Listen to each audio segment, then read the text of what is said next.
Most people are taught that debt is dangerous, a burden, something to escape as quickly as possible. Yet the wealthiest individuals on earth do something that looks, at first glance, irrational. They borrow constantly.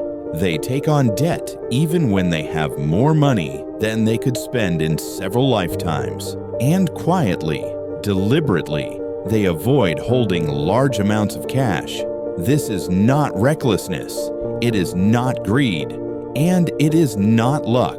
It is a system, one that operates beneath the surface of how wealth actually works. To understand why the rich love debt, you first need to understand why they fear cash. For most people, cash represents security. It feels tangible, stable, reassuring. But to the wealthy, cash is not safety. It is exposure. Cash loses value every year. Inflation quietly erodes its purchasing power, whether markets are calm or chaotic. What feels like stability is often slow decay. Beyond that, cash does nothing on its own. It produces no growth, no leverage, no strategic advantage. Wealthy individuals do not measure security by how much money sits idle. They measure it by control, optionality, and time. Cash limits all three. Large sums of cash attract taxes. They create transparency. They remove flexibility. So instead of storing value in cash, the rich convert it into assets. Businesses, real estate, equities, intellectual property, anything that can grow, move, or be structured. Cash is temporary. Assets are permanent. That is the first distinction. To most people, debt is emotional. It is tied to fear, pressure, and monthly obligations.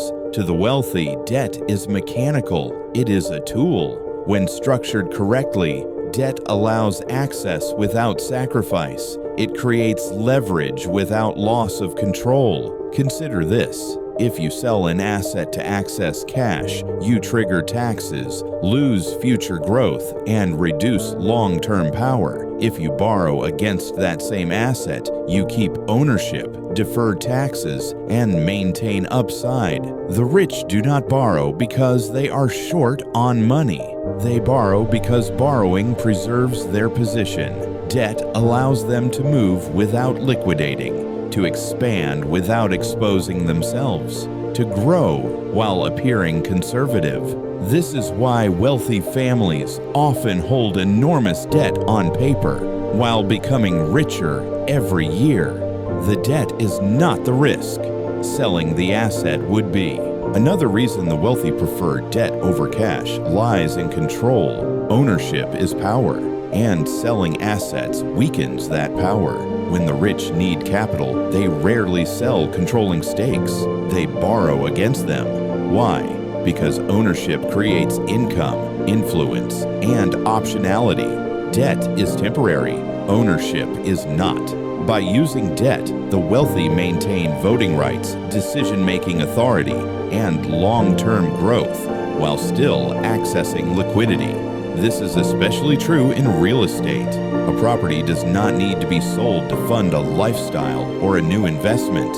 It can be refinanced. Its equity can be accessed repeatedly. The asset stays. The debt moves. Cash, once spent, is gone.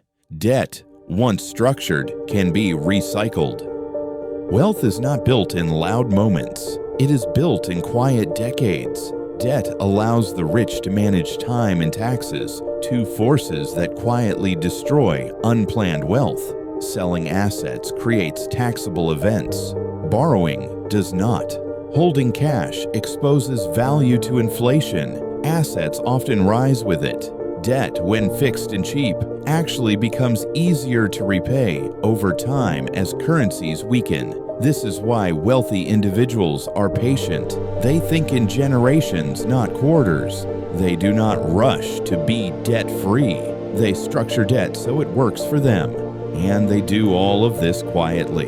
There are no announcements, no explanations, no need for approval. The system rewards those who understand it, not those who talk about it. If this strategy is so effective, why isn't it taught? Because it does not benefit from attention. Debt used incorrectly destroys lives. Debt used strategically builds empires. The difference is education, discipline, and access, not morality. Most people encounter debt first through consumption, credit cards, car loans, lifestyle pressure. The wealthy encounter debt through structure, collateral, cash flow, long-term planning. Same word, different worlds. And so the myth persists that cash is safety and debt is danger. In reality, uncontrolled debt is danger.